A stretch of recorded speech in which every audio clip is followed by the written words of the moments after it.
Okay, welcome to Connecting with the Dream, Poetry of a Nation, Part 2. Really happy to welcome you all today. My name is Niki Daniels. I'm the Secretary for the Greenwood County Diversity. And today we have a big treat with us. We have several poets, and they're all going to be giving us their poetry. Interspersed with the poetry, we will have photographs from the current exhibition called Pull Up Sessions, a study on social distancing. Melissa is the name of the photographer who took these beautiful pictures. The exhibition is on now it started February 8th and it will close on March 20. If you haven't been, I really recommend it. I went to see the exhibition and it is a really good one. There's some more information about it.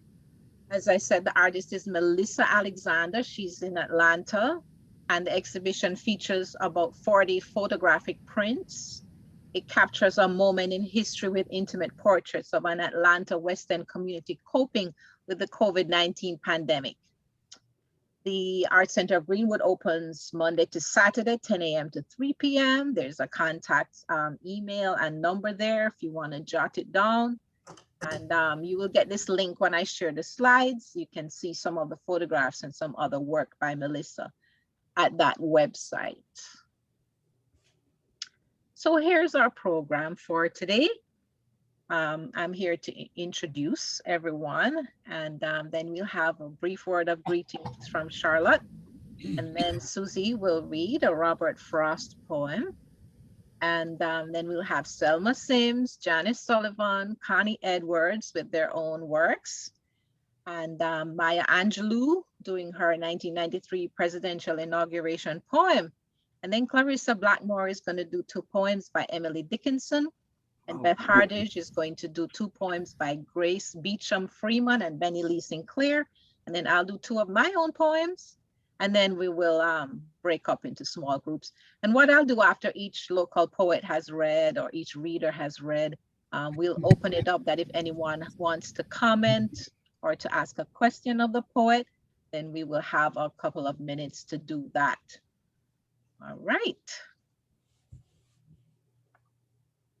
So I just wanted to share again that these are the poets that we will be celebrating today, poets and readers. And this is a quote from Maya Angelou, which Clarissa Blackmore will read for us.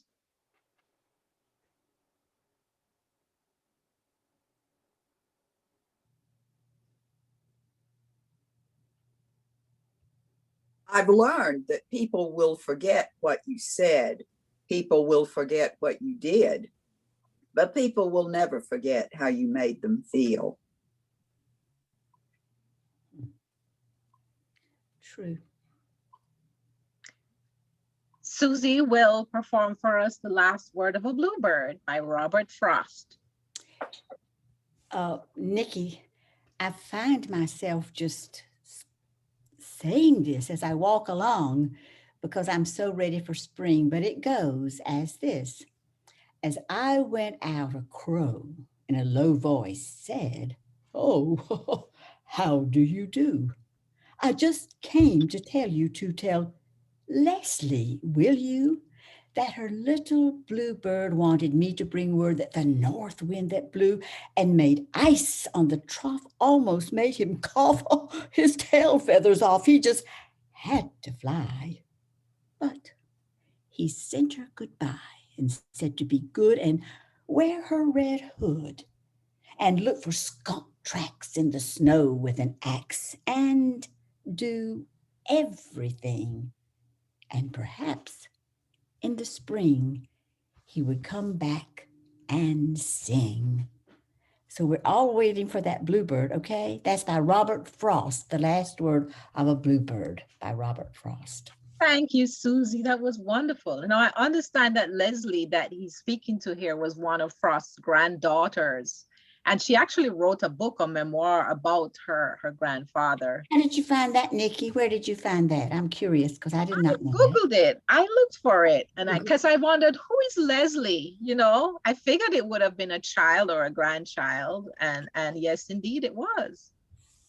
that shows his happier, lighter spirit with his childlike with children. And it's wonderful, I think. So anyway. Yes, it is. It is wonderful because he did have a hard life, and some of his children had died when they were young. So I love this poem. I love how you recited it. And thank you for that. You're welcome. I love saying that. Okay, here's another quote from Maya Angelou for Clarissa. Prejudice is a burden that confuses the past, threatens the future, and renders the present inaccessible. What a wonderful mind. This is the first poem from Selma Sims. She recorded it with a friend, a drummer named Mr. Richburg. Selma is one of our members of Greenwood County Diversity. She has read for us before. She's a breast cancer survivor and began writing poetry in 2011 after starting her breast cancer treatment. She's been blessed with the opportunity to share her testimony and poetry in churches, on the radio, on Christian television, and in the prison ministry. We thank her for her service. Her poetry also inspired the first breast cancer awareness program at the Reginald F. Lewis Museum in Baltimore, Maryland. She went on to write poetry about stained glass windows. We don't have any of those poems today, but maybe at another time we can hear them. She has been invited to be a presenter at the museum and to share her poem, Lord, Lord, That Stained Glass Window. So we're really happy to have Selma with us today. And this first poem is recorded. I will play it now. The rhythm of the drum. Have you ever wondered why the rhythm of the drum moves us so? Without movement, there is no rhythm. From the cutting of the tree, to the pulling of the skin across the face of the drum, to the swift movement of the hands that makes that powerful sound that moves the soul. This rhythm could be heard from shore to shore, from the auction block to the plantation, from the plantation to the fields, from the fields to the Underground Railroad, from the Underground Railroad to Emancipation Proclamation. Where there is movement, there is rhythm. Where there is rhythm, therein lies the beat of the drum. The rhythm continues. Phyllis Wheatley, a Boston slave, became the first African American to publish a work. Dr. Martin Luther King Jr. delivered his famous I Have a Dream speech at the March on Washington for Jobs and Freedom. The Supreme Court rules Brown versus the Board of Education that school segregation is unconstitutional. The rhythm continues. Amanda Gore became the first young poet to read a poem at the presidential inauguration. Kamala Harris, the first female, the first Black, the first Asian American vice president. The 44th president of the United States, President Barack Obama, became the first African American president. The rhythm continues.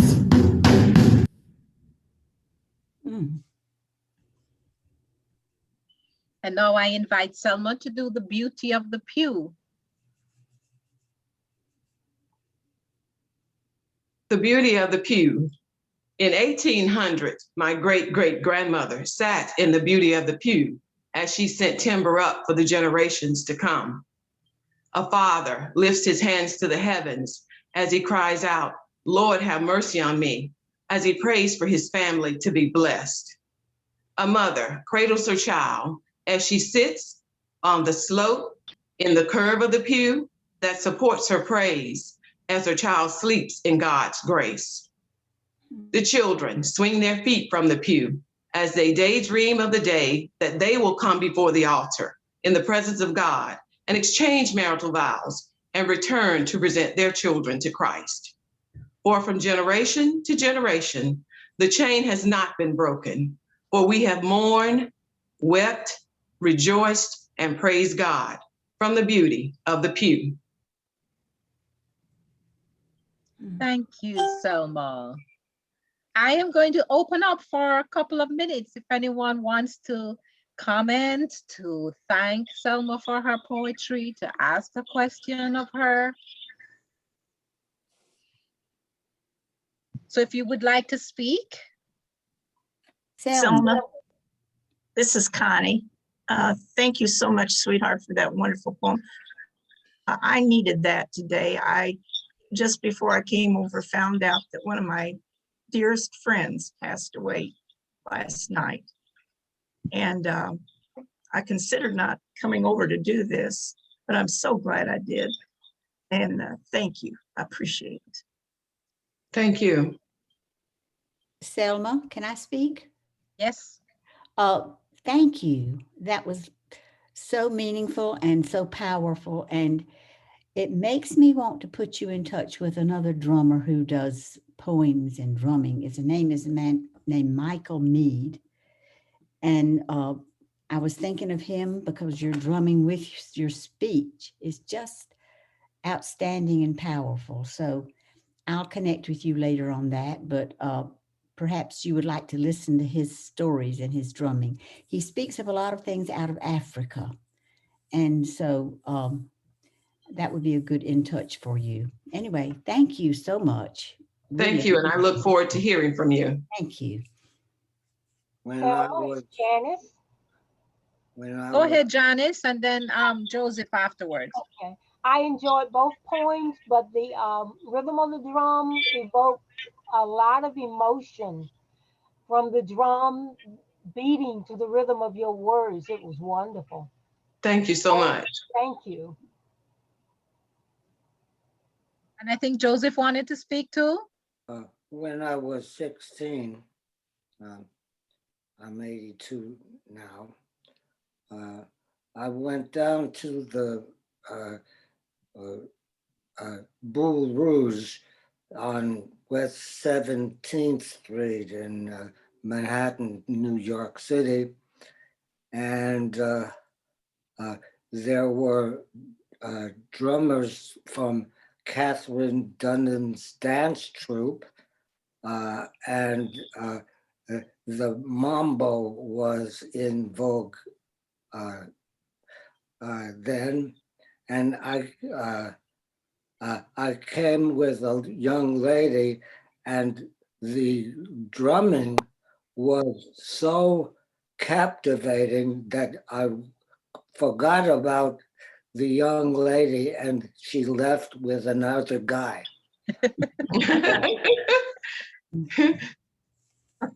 That's a funny story, Joseph. Thank you. I see Vanetta's hand is up. After Vanetta, we will move on to the next poet. Yes, Selma.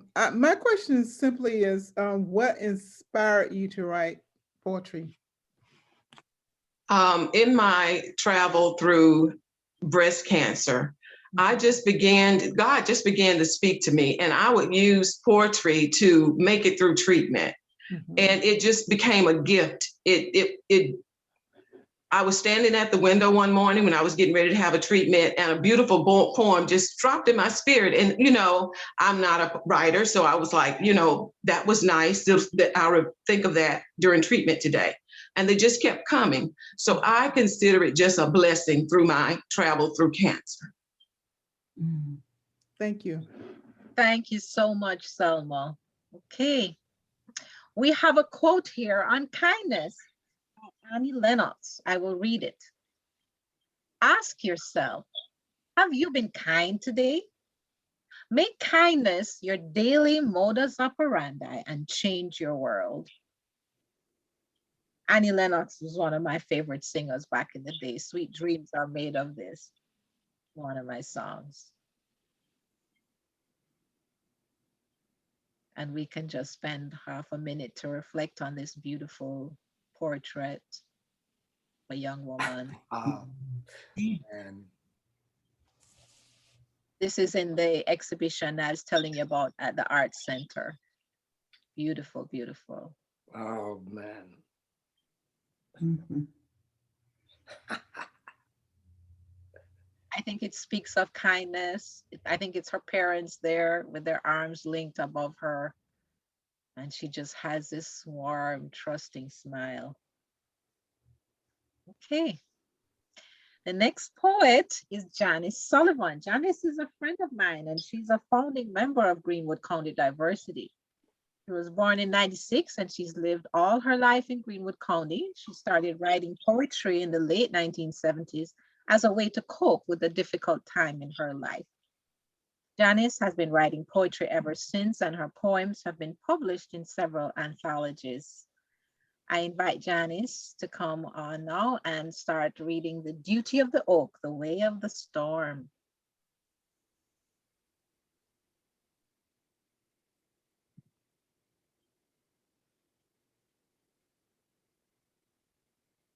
We can't hear her. Janice, you're on mute. I'm sorry.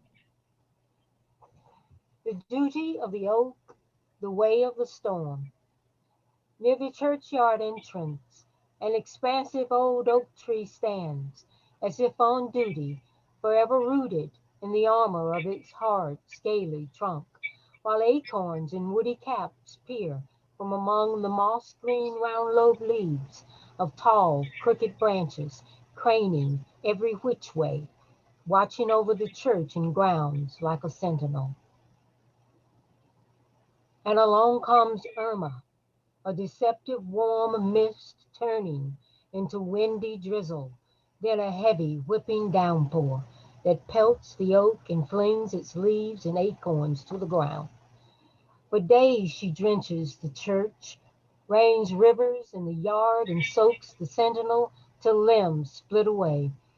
When comes another cloudburst upon the wounded oak, Irma slits it like a piece of kindling. Half the tree lays in the churchyard. The half near the road still stands, yet the ever-watchful oak gets no reprieve. The sustained onslaught turns the ground into ooze, unearthing its roots, terminating the sentinel's churchyard duty.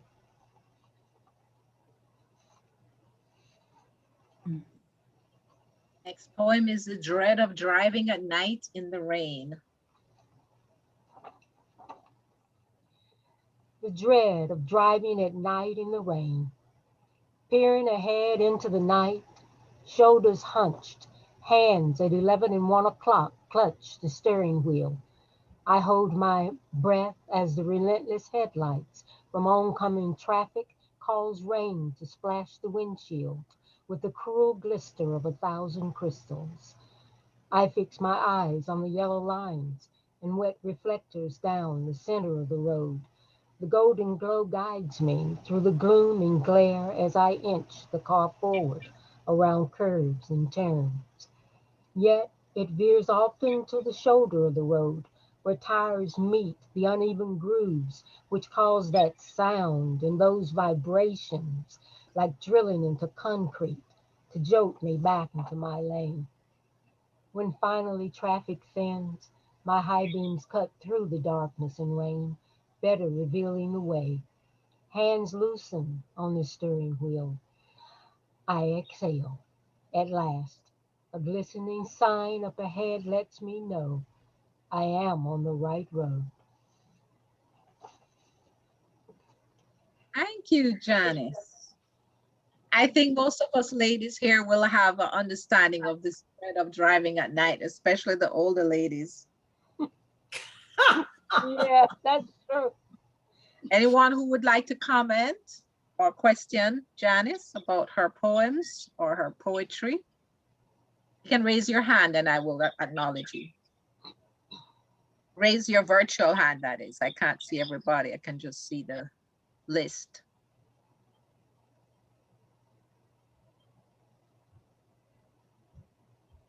Anyone? Janice, I liked it when you said rains river. Somehow that phrase right there just sort of encapsulated about what rain can do. Yes, it's amazing what water can do in quantities, large quantities. I felt bad for the tree. Yeah. I have a question. Did you write this after Irma, or did you just think of that as one of the hurricanes that you had experienced? I traveled this road where I saw the tree after Irma came through. She was what do you call it, a tropical storm by the time she got to us, but still, she brought that tree down. Mhm. Yes. And I was just imagining how that could have happened. And it, it doesn't happen all at once. It's a gradual thing. Mhm. So yeah, I put it together thinking along those lines. Okay. I see Beth's hand up. Beth? Yeah, Janice, I just love your descriptive language in both of those poems because I felt like I could really see the tree. And then on the driving in the rain at night, it just, I mean, I could feel like I was in the car with you, especially when you go out, the tire goes off and hits those ridges. And I know exactly what noise and feel you're experiencing, but your language is very, it's just, it really, you don't have to have pictures or anything to imagine it. So thank you for sharing. Oh, thank you. Yep. I remember the got my first time hand I up. hit. Go ahead. Who's that? Joseph, Go ahead, Joseph. Janice, your poem about the tree was most expressive. I go ahead. Who's that? I thought there was someone else speaking, but it looks like we could go ahead now. I don't see any more hands up. So let us move on to this Maya Angelou quote is going to be read again by our friend Clarissa. If you don't like something, change it. If you can't change it, change your attitude. The wise lady. Oh, yes. Oh, yes. I'm going to try to share this after the meeting. There's a wonderful interview that she did with Dave Chappelle, and they talked about all kinds of things. And yeah, so one of the things was courage and wisdom. And there's going to be a quote later on from her that is from that interview. Niki? Yes, Charlotte. I would like to say, if some of you may have heard Maya Angelou when she spoke here in Greenwood, it had to have been in the early 1980s. And she was invited by Lander to speak, and it was in the old auditorium in Old Main. So it was a long time ago. But that was when I Know Why the Caged Birds Sing was really at the height of its popularity. And it was unbelievable how she related to the audience when she would move across that stage. And I feel very fortunate to have actually heard her in person. I was there also, Charlotte. I took my senior high school senior students from Cambridge Academy, and we went to hear her, and my students were not that familiar with her, but they were blown away by her, as was I. She was just wonderful. And I'm thinking it's more in the late 70s. Well, it could have been, because we came to Greenwood in, I think, 72, and right. I wasn't working at Lander yet, so it was probably late 70s. Yeah. And I remember that one poem she did, and I don't know if she recites it now, because it seems like it would be a little, people might be uncomfortable, or she might be uncomfortable when she said, "Oh, to be black on a Saturday night." And that was one of her poems. And it just, she had such vibrancy about it. Mm-hmm, mm-hmm. Yeah. Thank you for those memories, Charlotte. And I think that was that? Clarissa, yes. Okay, here's another photograph. It's not the full photograph. I really want you to go to the exhibition so you can see it. I think she titled it something like Protector or Protection.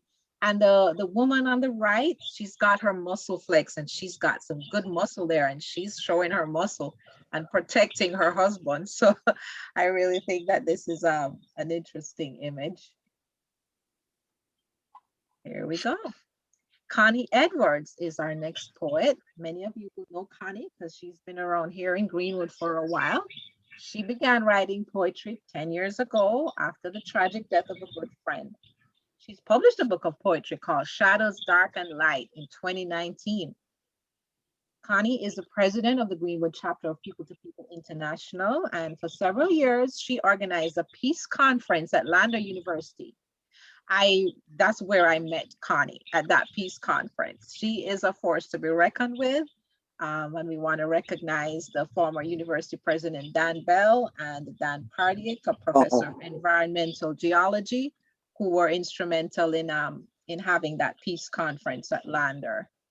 In 2014, People to People honored Edwards as the Peace Poet Laureate of South Carolina. And I'm going to invite Connie to read two of her poems. The first one is called Bird Song.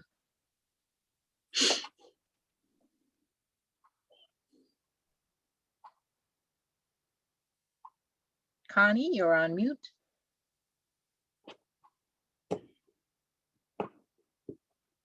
Okay. Yes, we hear you now. All righty. I'm honored to be here, Niki. Thank you. In these troubled times, you need to look around and just find something that gladdens your heart. And I'm a big bird watcher, of course, it's probably all of you. And I wrote this little poem thinking of how much more sophisticated and kind the birds are, called Bird Song. A bevy of birds line up on the fence according to their treble song, those with the weakest pitch being given first dibs as the sun shines along.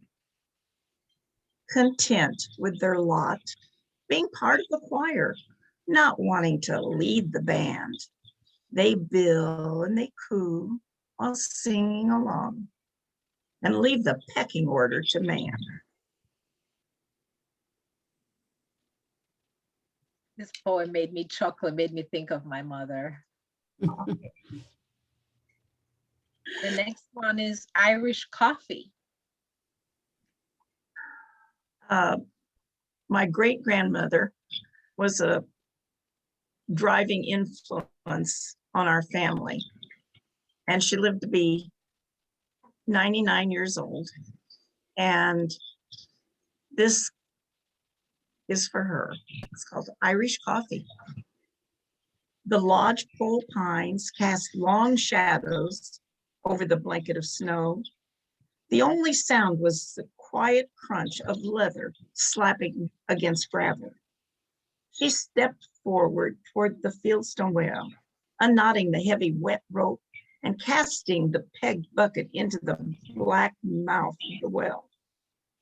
Pulling the bucket up and over the edge, water splashed over her old galosh. She poured the water into the carryall and replaced the rope on the well's hook. Breathing the apple crisp air, she went into the two-room shanty. On the blackened stove, the kettle sat awaiting the boil. With drip coffee pot filled, she allowed the black brew to steep. From a shelf, she chose the rose teacup, a treasure from her Irish mother. Settling into the bent wood rocker, she sipped white coffee and rocked with a slow continence, feeling the miles home slipping away.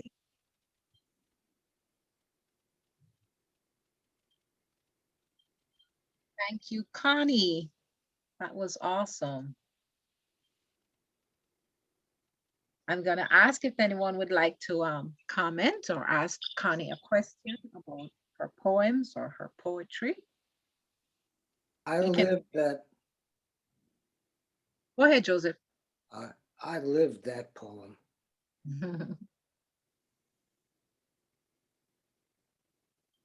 it was definitely an era. I love the rose teacup. Yes. It always sat right on that shelf. I think that Go ahead, Charlotte. I think that teacup, all of us who have saved anything from our mothers or our grandmothers, it might have a crack in it. It might not be anything except maybe it was something they let us play with, but those hold such memories for us. And we hope that there is something that will hold similar memories for our children and our grandchildren, because we have so much more now that we want that one thing to resonate with them. Mim had her hand up. Mim? Yes, when I saw the title of your poem, I thought of a different kind of Irish copy from a long time ago during my drinking days. But we have that at Christmas. Well, I much prefer this version of Irish copy. It's very evocative of times past, with the drawing of the water from a well. And although I didn't live that, I know my parents, I was born in Kentucky when my parents were on the mission field, and they lived in Appalachia in the mountains, and my mother had to draw well water, and yeah. So thank you very much. It was very expressive. Thank you. Thanks, ma'am. Anyone else? Connie, I love both poems, but the first one made me laugh out loud when you said pecking order to man. I thought that was great. So true. Yeah, unfortunately. Okay, shall we move along? Let's see who the next poet is. Here is a quote from Virginia Woolf. I will read it. If you do not tell the truth about yourself, you cannot tell it about other people. Wow. I think this is one thing that attracts me to writers and to poets in particular, because they tend to tell the truth, tell some truth about themselves as they're writing their poetry. So here is another beautiful portrait.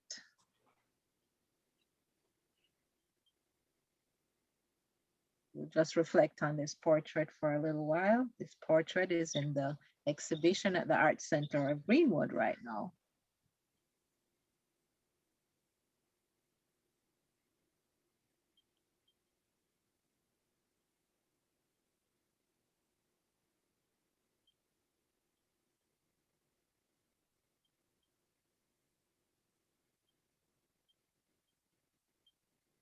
Our next poet is Maya Angelou.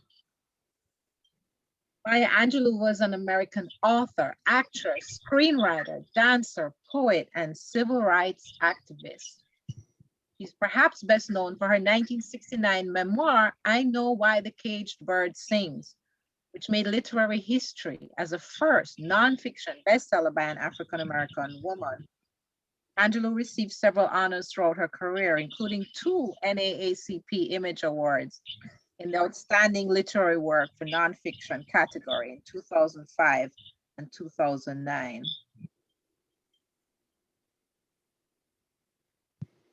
Maya Angelou had a difficult childhood. Her parents split up when she was very young, and she and her older brother were sent to live with their father's mother in Arkansas.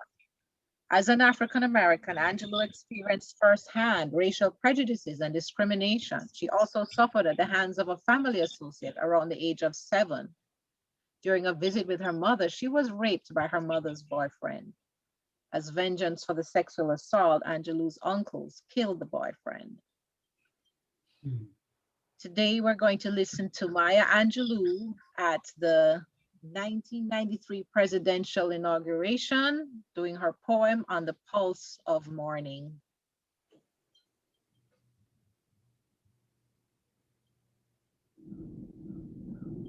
a rock, a river, a tree, hosts to species long since departed, marked the mastodon, the dinosaur, who left dry tokens of their sojourn here on our planet floor.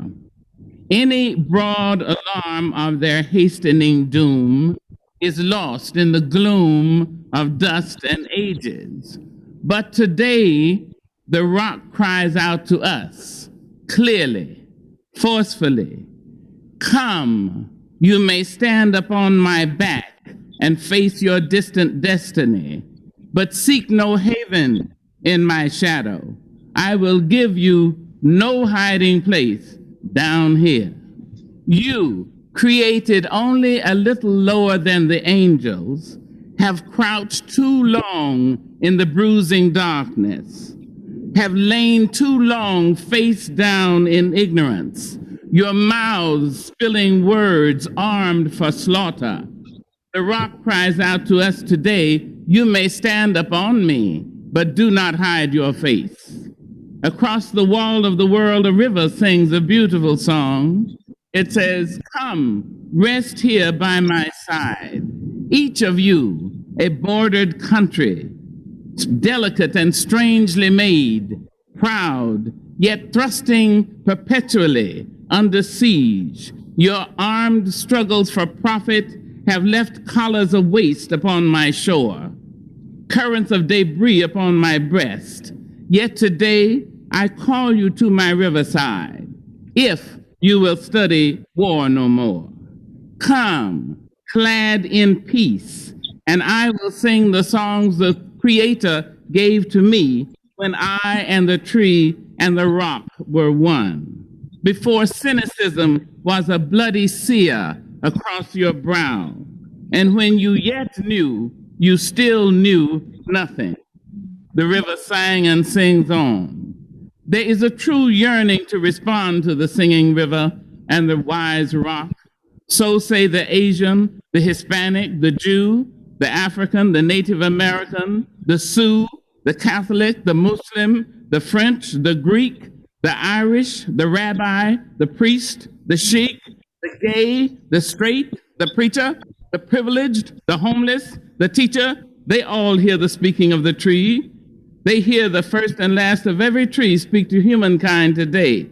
Come to me, here beside the river. Plant yourself beside the river. Each of you, descendant of some passed-on traveler, has been paid for. You who gave me my first name, you Pawnee, Apache, Seneca, you Cherokee Nation, who rested with me, then forced on bloody feet, left me to the employment of other seekers, desperate for gain, starving for gold. You, the Turk, the Arab, the Swede, the German, the Eskimo, the Scot, you, the Ashanti, the Yoruba, the crew, bought, sold, stolen, arriving on a nightmare, praying for a dream.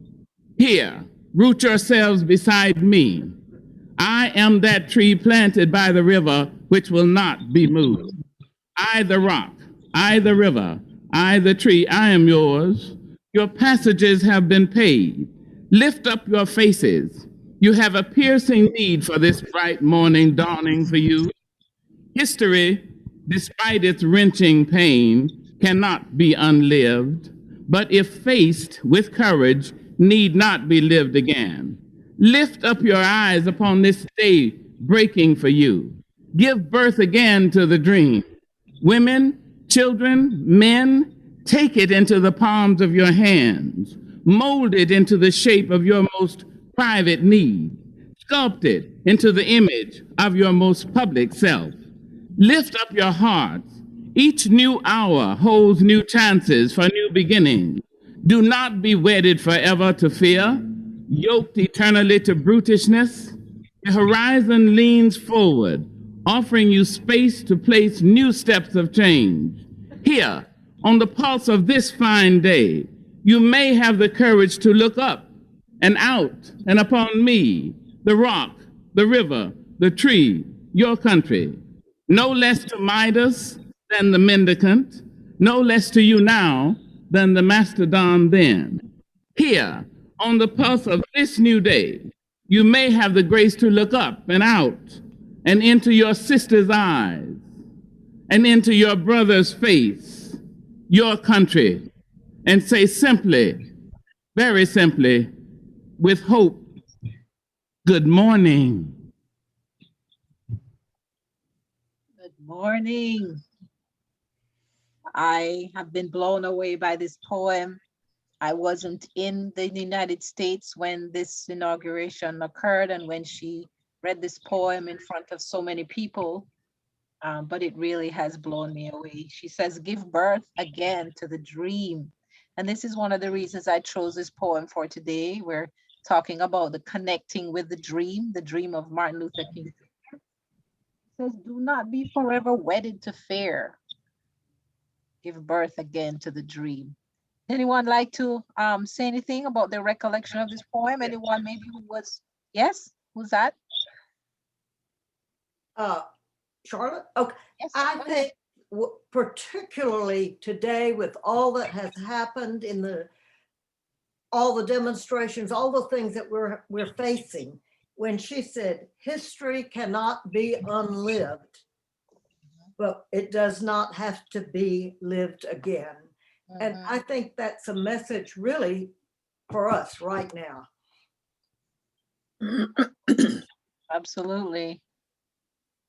I remember hearing her on, seeing her on TV read the poem. It was wonderful.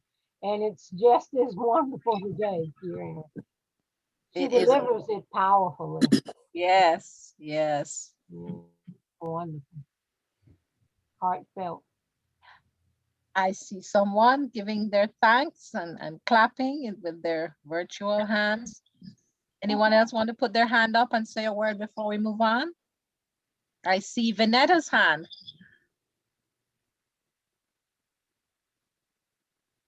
Go ahead, Vanetta. Yes.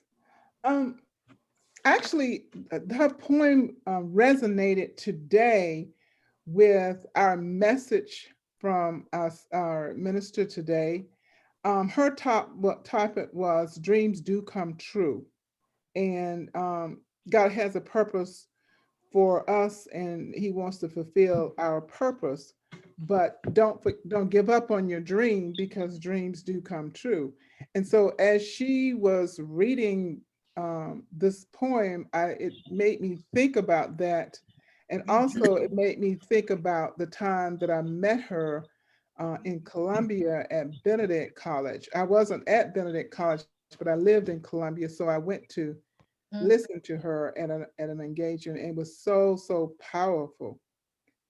She's a mighty person, or was a mighty person. Thank you, Vanetta. Okay, I'm going to move on because we have a way to go. And Clarissa, would you please read this next quote by Maya Angelou? I would love to. Love recognizes no barriers. It jumps, hurdles, leaps, fences, penetrates walls to arrive at its destination full of hope. Thank you. Here's another beautiful photo. I think there's fruit in that box. It looks like apples and maybe some lemons. I see something green. I don't know what it is. It could be a cucumber or zucchini. And the smile on this woman's face is just phenomenal. I love her hair too. So beautiful.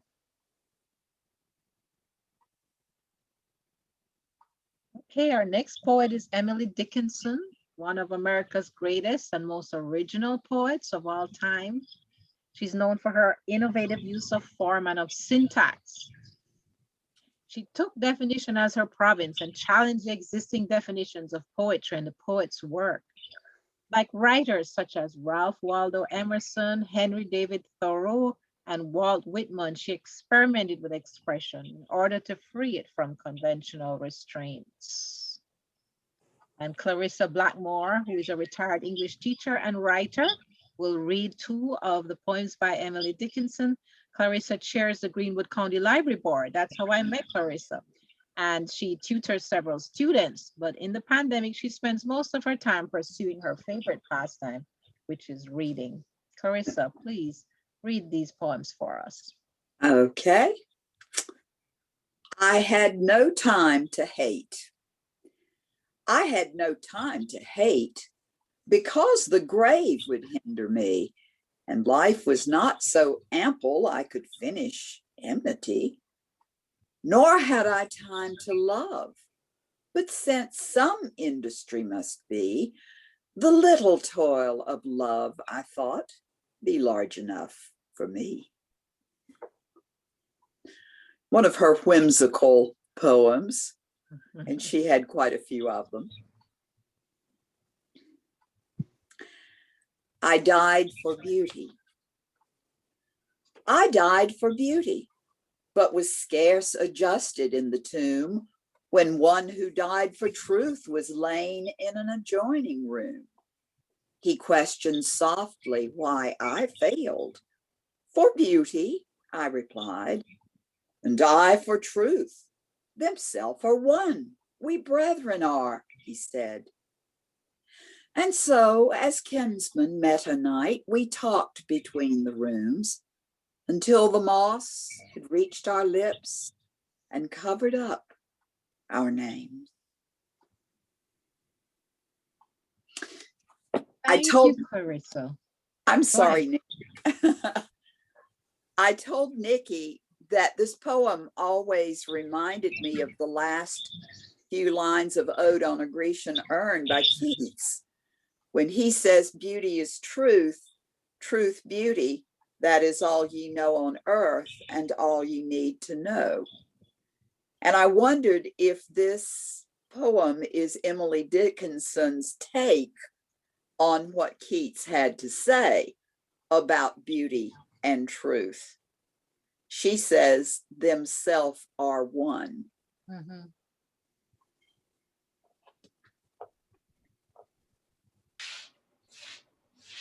I love how it ends, you know, with the moss covering up the names. You know, we give names to things and to people, as Maya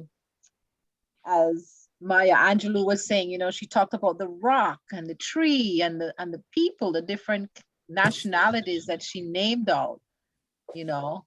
I think the only time we'll really have peace on this earth is when we recognize ourselves as being the same, the one, you know. So that's my take on the question. Anyone have any other thoughts on Emily Dickinson's poems? And thank you so much, Clarissa, for reading them. Oh, you're welcome.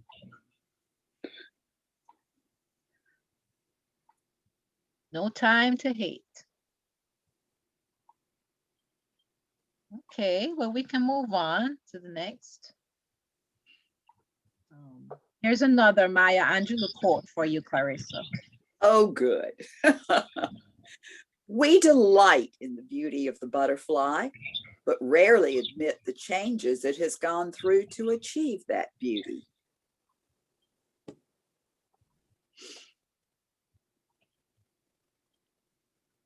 And 2 more beautiful photographs. Black joy is revolutionary.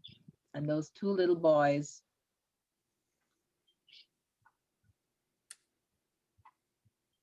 Beautiful, beautiful.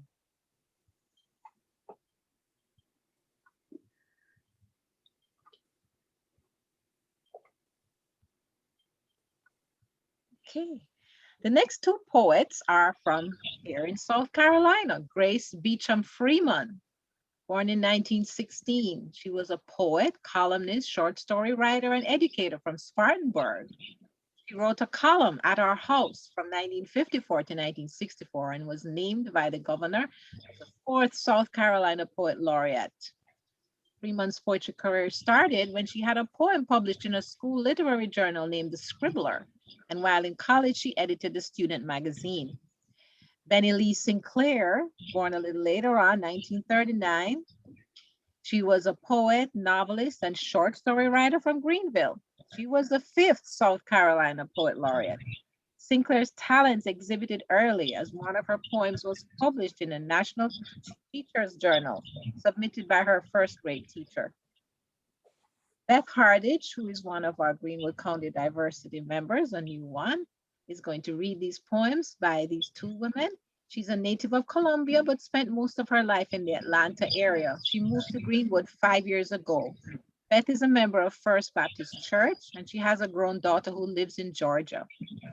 Beth is a retired IRS revenue agent and a stay-at-home mom. She loves creating. She paints, knits, she does home decor projects. She plays the piano. She sings in her church's festival chorale. Beth loves to read and appreciates poetry, but does not write it. I met Beth at the Emerald Bells. She also plays the handbells, but we haven't been able to play lately because of COVID. So Beth, I'm going to invite you to unmute yourself and read first The Rope by Grace Freeman. Thank you, Niki. I should also mention I have a son in Georgia too. I wouldn't want him to feel left out. The Rope. In the warm of spring and the easy bartering of the 30s, we sometimes asked Callie, who was our age, but Black, to play jump rope on our piece of walk. Do not infer children were colorblind back then or kind. The rope belonged to her. Weekend lynching in St. John's Alley put a quick end to our shared game. The next Friday, when Callie came by on her way home from school, she walked on the other side of the street, and no one asked where her jump rope was.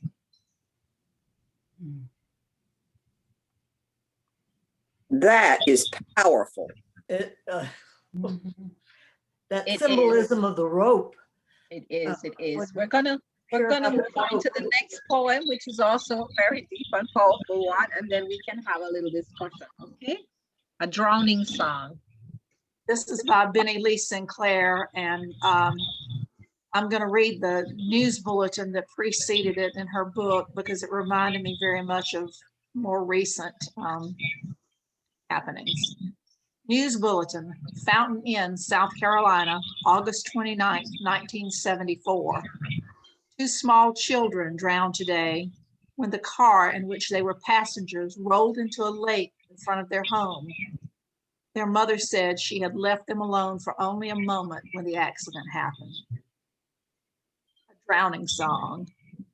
In her grief, Isadora attempted to choreograph the quicksilver trace of water, all that she had left of her drowned children.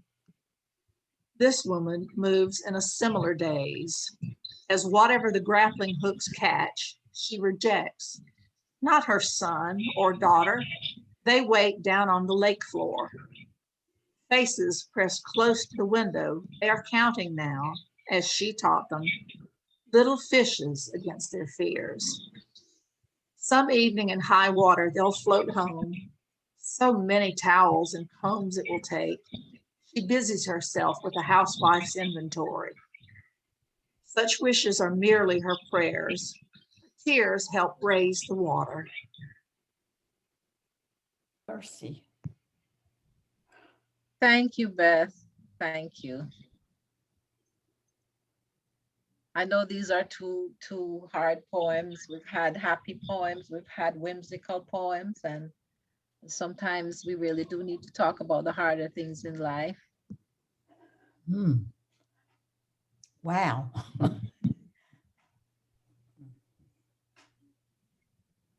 And Ellen says she has to leave. Thank you for being here. Niki, go back to the one by Bennie Lee Sinclair. Yes. I think it's so interesting how she mentions Isadora choreographing in the first verse, which brings to mind Isadora Duncan, yes, the great dancer And if you've ever seen not photographs, videos of her dancing, it is like a quicksilver trace of water. You know, she used that, I don't even know what I'm trying to say, but the choreography and then the comparison to the woman moving in a similar daze. Wow. Both of those poems are just incredible. They are. I really did a little. love Sorry. that. I did a little research on Isadora Duncan, and they say she had this style called evolutionary dance motion. Right. And in this style, each movement is born from the one that preceded it. And that's what makes it like a trace, you know, quicksilver. Each movement gives rise to the next in organic succession. So. Bennie Lou Sinclair was a friend of mine when I lived in Charleston. Wow. She was often a guest at the Poetry Society of South Carolina, of which I was a member. And she came quite often to the meetings. And she was just one of the most incredible poets and such a lovely person. I miss her a lot.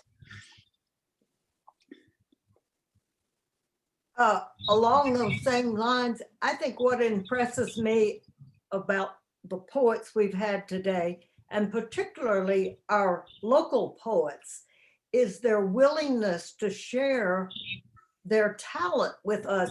I first met Selma when she came to our church to hear Queen Quet of the Gullah Geechee Nation. And I didn't know Selma. We got to talking and she said she was a poet. So I invited her to come back and she spoke for our Catholic Women's Club. And they were just blown away. She did the poem that has been mentioned about the stained glass window. She also did the one about the pews she read today. But, and she happened to bring some friends with her that were in a praise group.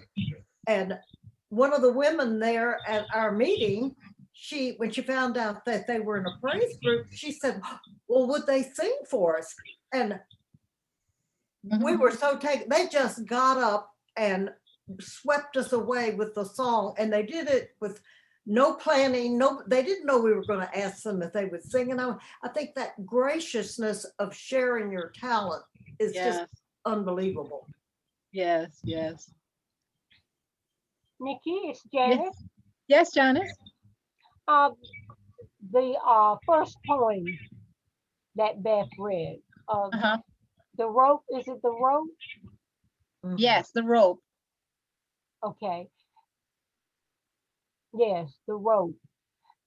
Do you think that implies that the little girl's rope was used to hang the person, or just that maybe her parents didn't want her to play with it anymore since it symbolized death? Or I think it's the latter, and it could be also that you know, that she didn't want to play with the rope anymore after that. I don't know what her parents would have told her after that event. Yeah. I think it was a symbol, that rope being such a symbol of what had happened. And that's what first united them. Yes. Then tore them apart. Yes. I like that point. Thank you. I think we're going to move on. It's a little bit after 3. We were trying to finish by 3 o'clock. So let's go to the next poet. First, we'll have another quote by Maya Angelou, and Clarissa will read it for us. Courage is the most important of all the virtues, because without courage, you can't practice any other virtue consistently. You can practice any virtue erratically, but nothing consistently without courage. Amen, amen. Yes. And 2 courageous women here, each with their own style.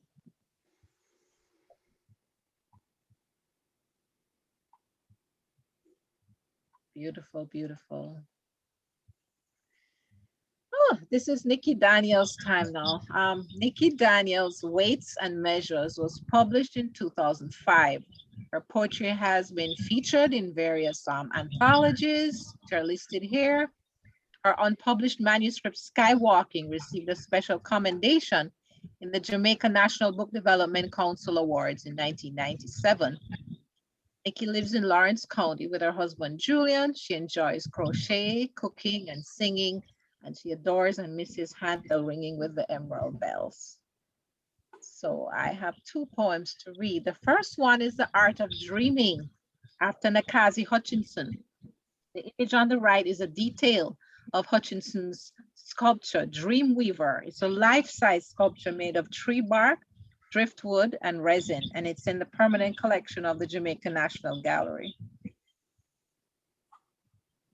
I'm hearing some feedback, so could you all mute yourselves, please? Thank you. Thank you. Driftwood lounging in a pool of green, connected to the sky by her gnarly hair, spinning from the knotted wood a clean, unpolished arc, as if the sere tree could breathe and reach and feel on its own. Driftwood, the colors of sand, the shape of a nymph with hair like steel, wakes with a fish dream in her hand.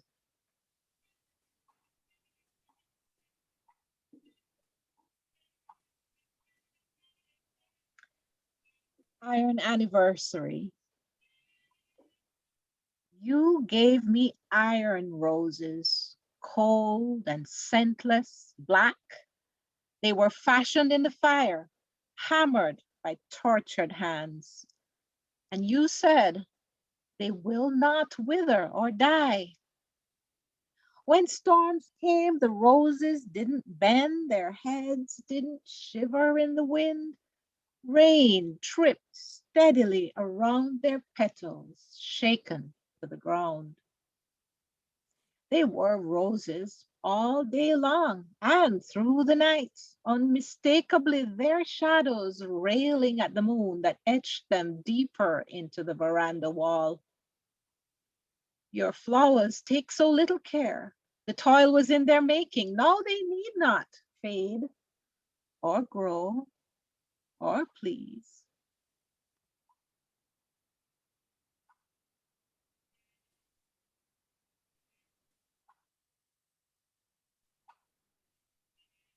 Anyone wishes to comment, you could raise your hand, please. I see Beth's hand.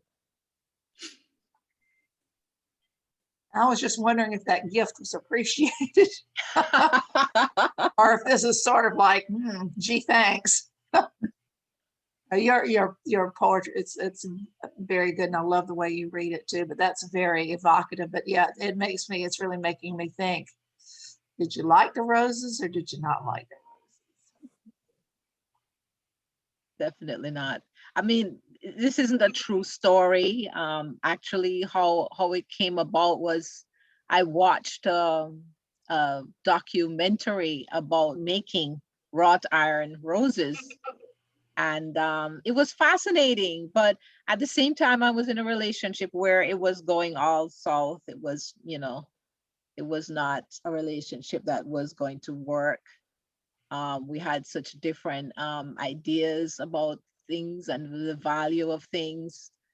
And I'm not even sure if I don't think this was an actual comment by the person, but it's the kind of thing that they would say, that this is a great gift, these roses will never die. But I would have preferred something, real, real roses. So. Thanks. Mim, you had a question or comment? Yeah, I enjoyed both poems. The brevity was, I wanted them to both go on longer because I wanted to know more about your feelings about both items. And I like how you kind of interrelated the objects of the poems with, the sculpture of Nakazi Hutchinson and also this Iron Anniversary. I looked at the Iron Anniversary one as almost as a trellis. It could have been a trellis that was placed to actually guide the a climbing rose. So inspired by many images that your poetry. Thank you. You're welcome. Okay, if there's no more comments. Yes, I have one. Yes, go ahead.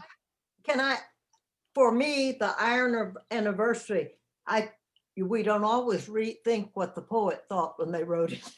Because when he talked about they were roses all day, and then they're out there, they can rust. I thought the line, your flowers take so little care, the toil was in their making. I felt like the person who made those roses was trying to create something that would last. And that's what those iron roses were about. And they need not fade or grow or please. I still felt like they needed to have care of the recipient who got that beautiful piece of artwork, which was the iron roses. So it's kind of how you want to look at it, maybe. Sorry, Niki. I like the fact that you say they grow or please. They definitely would not please. They definitely wouldn't need to please, yeah. Yeah, that would be something that a gift would have to do, especially roses. Yeah. Niki? Yes, Clarissa, one more and then we'll go on. Yeah, I thought the title said it all. I mean, an anniversary, silver, gold, paper, whatever, but iron anniversary. Okay. Yeah, that was the beginning of the end. Oh, Lordy. Okay, here is a quote from Nancy Gibbs. Virtues, like viruses, have their seasons of contagion. When catastrophe strikes, generosity spikes like a fever. Courage spreads in the face of tyranny. Just like the snow in Texas and the people that are trying to be kind and those that are not. Yeah, Nancy Gibbs, American essayist, speaker, and presidential historian, former managing editor for Time magazine. I really like this quote. Okay, here's one more photograph of two gentlemen. I just love their t-shirts. Just looks so beautiful. And the socks, the blue socks and the blue shoes on the left, and the blue mask. Oh, nice, nice, nice. Okay. What's that on the black t-shirt? It looks like a cassette player, and then the cassette's being unraveled, and this looks like a girl is swinging from the cassette player. It's gone.